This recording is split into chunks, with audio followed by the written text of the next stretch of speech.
welcome back to my channel. It's Shannon.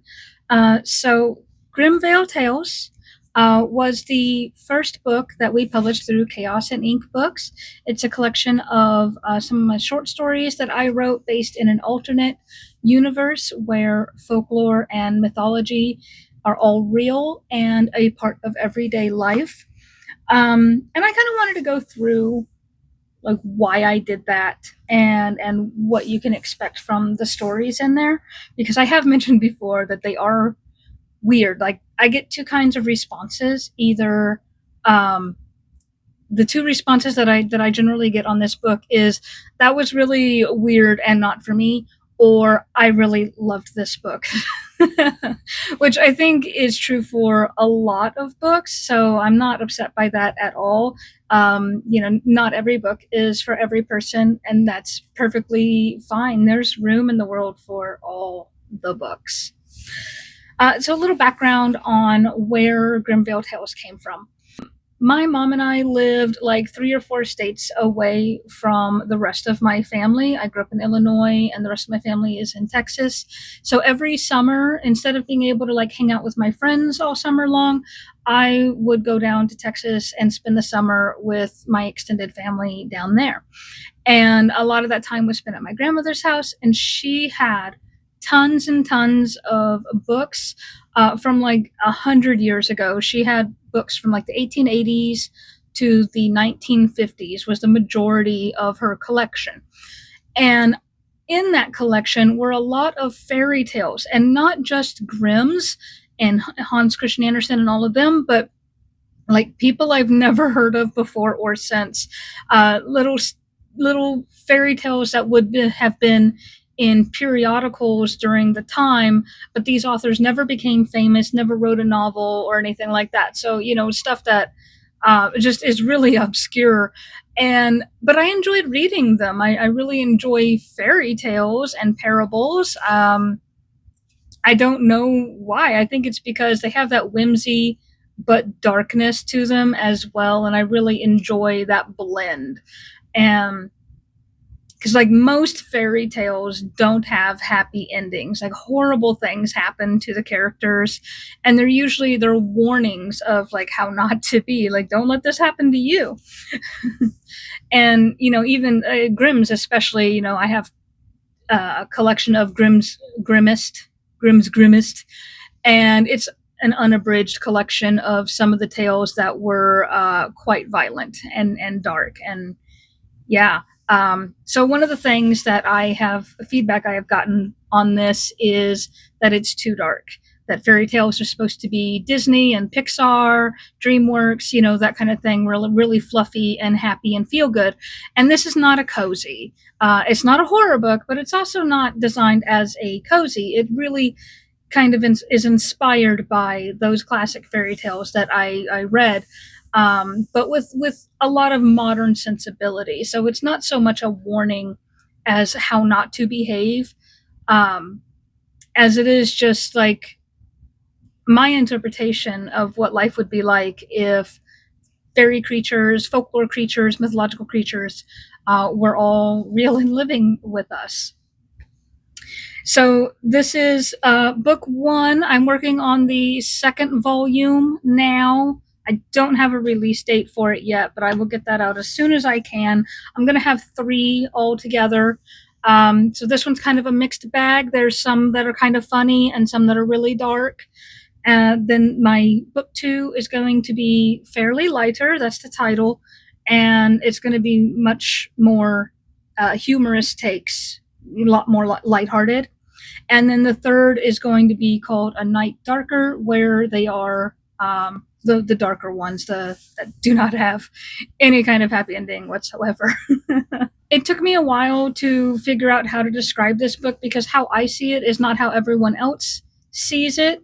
I always think of it as fairy tale reimaginings, like a modern version of fairy tales, but from like reader feedback and how the genre fits marketing wise, it's really more of like a quirky dark fantasy.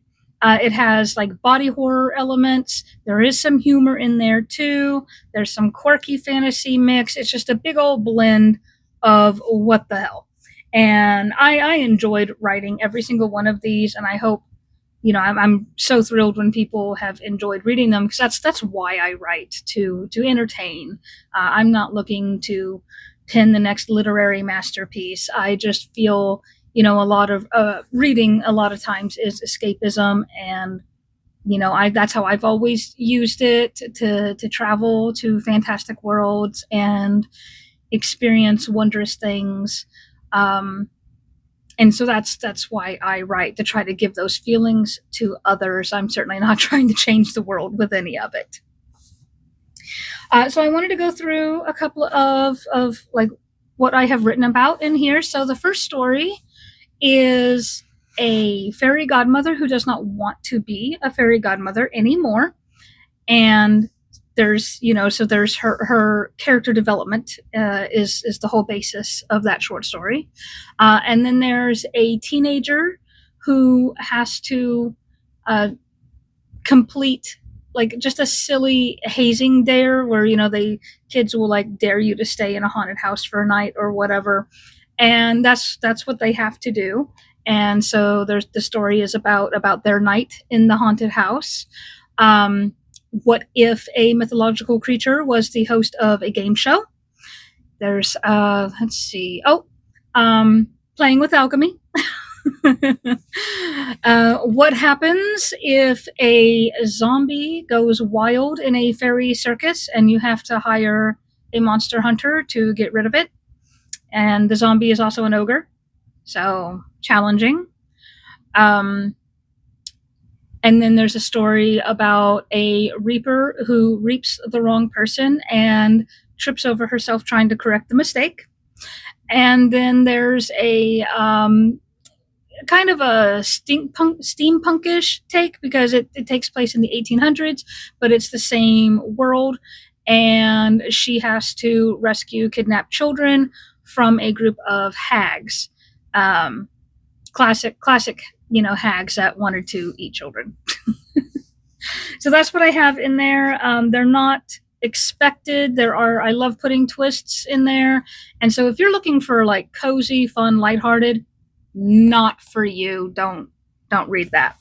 But if you like reading sometimes bad things happening to people, and sometimes for absolutely no reason, then yeah, you definitely give this a try. Also, if you want to just read a book that is my take on what a modern fantasy world would be like to live in day to day.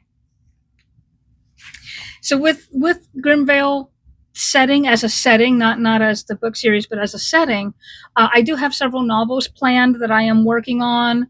I go through a long outlining process ever before I write anything down. That's just how I am. I like to make sure that all my plots and subplots and character development is there and set before I start writing. I'm not a pantser at all.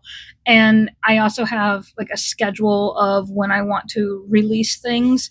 So it's in the works, but it's not going to be this year, and it's probably not going to be next year. I would probably not get any of the Grymveil novels out until 2027, but I am going to try to get volume 2 of the short story collection out next year.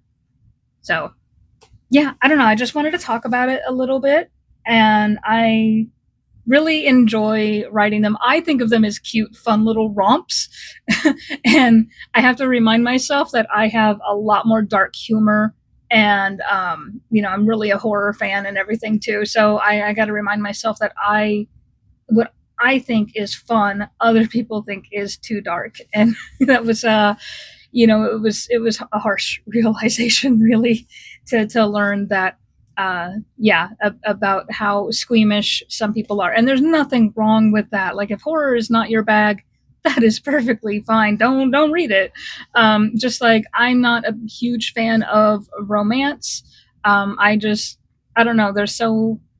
I'm just not a romantic person, so it's hard for me to read romance novels. Now, a book that has a romance subplot in it, I can get behind those 100%.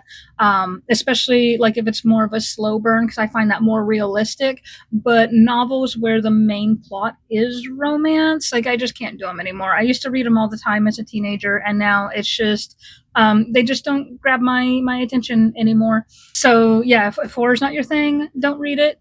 If you like a little bit of horror, or you're okay reading a little bit of body horror, because there's some scenes where I describe things like very viscerally, and if you're a very visual thinker, and these words can paint a picture in your mind very clearly, and you don't like gore, then those couple of scenes are not going to be for you. I don't know. I just feel like I'm rambling and not saying anything important anymore. But yeah, my favorite character in here is Max. I'm actually designing an entire little novella book series over his character. He's a monster hunter. He's a fairy. He's 100% fairy, but like the old school tall fairies, not the little pixie kind, but the like the Oshi. I hope I'm pronouncing that right. I only read it. I never speak it. So correct me on the pronunciation if you can. But it's based on the tall, high fairy types from UK lore. And that's what he is. And he lives in exile in the US because of some family drama. And so to make ends meet, he hires himself out as a monster hunter to other types of magical creatures. And his story is he got hired to deal with a little problem in a magical circus where their 9-foot ogre zombie has broken loose and wreaked havoc.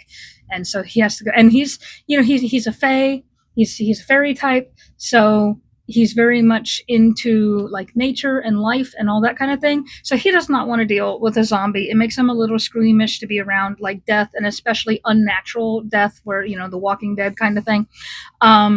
So he has to deal with that kind of reluctance to actually do this job, and then things go poorly. And my favorite part about that story is I tried to stay realistic. He's not a big hero. He is in it for the money. So he has so like he's not, oh, how do I describe it? So he's not like the best fighter that there ever was. He makes mistakes. He stumbles. There often are monsters that are too powerful for him. And I kind of did that with the zombie. It's like, okay, he's definitely magically more powerful than the zombie, but because he's squeamish, because he doesn't want to fight an undead really, because, ew, that has made him hesitate, which made him, make some mistakes. And so it ended up being way more challenging for him than he expected or wanted to deal with. And yeah, I liked putting that little bit of a challenge in there for him. All right, so if you're interested, the ebook is actually on Kindle Unlimited right now, or you can also get the paperback if you feel, if you prefer a physical copy. The paperback's distributed wide, pretty much anywhere. So if you don't like Amazon, you can get the paperback elsewhere without having to deal with the Zon. But ebook is only on Amazon right now because I'm in the KU program. But yeah, so if you stayed and listened to me ramble about Grymveil Tales, thank you so much.